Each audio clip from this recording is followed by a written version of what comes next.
I grew up in a very musical family, and everyone in my family played an instrument, and music was a huge part of our lives. My sister, who was 3 years older than me, pursued flute performance for her career. And I remember when I was about a sophomore in high school, sitting in my living room talking about college applications, my father said to me, you don't have to do music just because that's what I did and that's what your sister did. You can choose to study whatever you'd like, and we'll support you. And I remember that that was a really important moment for me because it made my decision ultimately to study music my own.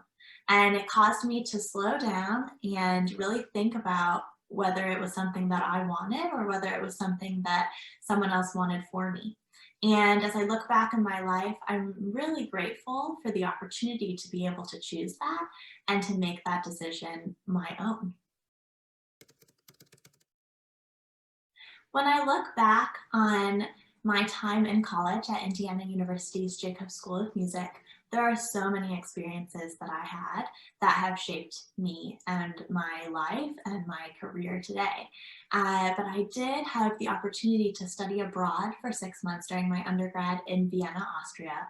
And I am so grateful for that experience because it really opened up another world for me in terms of music. It took me out of my comfort zone in so many ways. And because the city is filled with so much history and culture and music, I was really just immersed in the variety of things that you can do as a musician, being able to attend operas practically every night. My teacher, the harpist of the Vienna Philharmonic, Emmeline Leonards, had a huge impact on myself and my playing.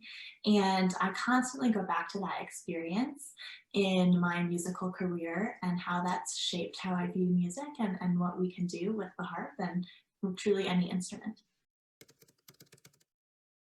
When I think about this past year, I can't think of a better example as to another influential moment in my career in terms of being a musician during a worldwide pandemic when we're forced to see many areas of our art suffering and ask ourselves those questions of, is it truly worth it? Is this what I want to do with my life? And for me, this year hit in a very pivotal moment where I was moving to a new city to start a new job and start a new studio and all these things happening at once in the middle of one of the darkest periods for arts that I can certainly remember in my lifetime and possibly ever. So I am very proud of my accomplishments during this time, but also think that this experience and this year has just taught me so much stamina and determination and conviction in what I truly want to do.